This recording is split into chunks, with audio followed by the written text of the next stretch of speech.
qof dumar ah oo ay ka tagtay rabadaan badan mar ay uur siday iyo mar ay nuujinaysay iyo mar kale oo aan labadaba xaaladoodba aan ahayn rabadaano badanna saas ahayd aan qallayna intay tiradu ahayd rabadaanada badan ee ka tegay tiradooda ayaana gelinayn jazaaka allahu khayr sheekh maxaa la yeelaya bisha ramadaan soomkeedu waa faral kutiba calaykum siyaam ilaahay subxaana watacaala saas ayuu yidhi soomka bisha ramadaan baa laydinku faral yeelay waana rukun ka mid a arkaanta islaamka marka qofka muslimka uma banaana inuu cudurdaar la-aan soomka ramadaan ka tago haddii cudurdaar la-aan ka tagana wuxuu noqonayaa qof xaaraan cunay xaaraantana dhibkeedu uu badaya adduun iyo aakhiraba soomka markaa iyadoo aan uurna lahayn ilmana aan nuujinahayn ka tegey waxa waajib ku ah inay qallayso iyadoo qalluhu u suurto galay hadday qallay weydo saa ramadaan kalena ay ku soo gaadhay waxaa qallaha la socda waajib noqonaya inay fidyo bixiso maalin walba oo ay qallaynayso miskiin quudintiina inay raacayso oo fidyadaasi waxay bedel ka noqonaysaa dib u dhigista ay soomka dib dhigtay ilaa ramadaan kale ay ku soo gaadhay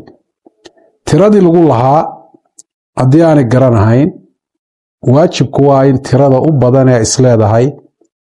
alla ilaahay malaa faralka waad iska gudday haddaad intaa soomto oo dumadaadu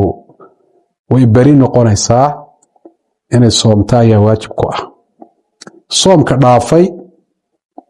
iyadoo uur leh haddii ay soomi karaysay oo nafteeda iyo ilmaheeda toona aanu soomka waxba yeelahayn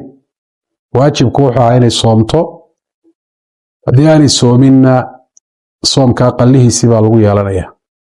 laakiin hadday soomka uga tagtay inay nafteeda u baqatay ama ilmaheeda ay u baqatay oo dhakhtar lagu kalsoon yahay oo arrinta noocaasi u fatwooday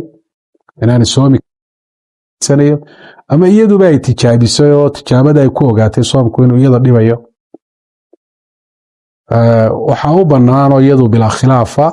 inay iska afurto sida xadiidka Anas bin Malik al-Kacbina ku soo arooray Abu Daawud iyo Tirmidhi ay wariyeen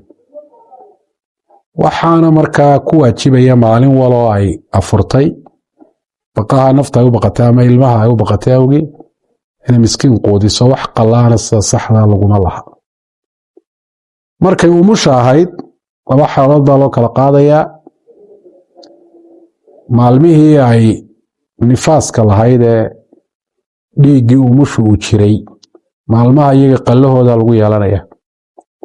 laakiin maalmaha aanu jirin dhiiggaasi ay daahir garowday hase haatee ay u afurtay inay nafteeda u baqatay ama ilmaha yar ee umushay ay u baqatay baqahaasina uu yahay mid sidii aynu sheegnay u sugnaaday horta afuritaankaasi waa u bannaan yahay sidii horena waxa ku waajibayo inay maalin walba miskiin quudiso ma maalinba maalinkiisa ha ka bixiso ama rabadaan markay dhammaato ha wada bixisee wixii markaa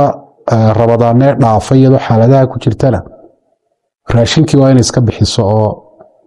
maalin walba mud raashina waa inay bixiso oo 600 garaan raashin bisiloo qofku uu ka dhergo hal mar haddii ay siisana waxa weeyaan ku filan marka rabadaanadii dhaafo oo dhan saas ayay ka yeelaysaa ee qallahooda ku waajibayna sida aynu sheegnay tirada ay isleedahay malaha haddaad intaa soomto faralkii waa kaa dhacay oo waad iska gudday ayay soomaysaa wallahu aclam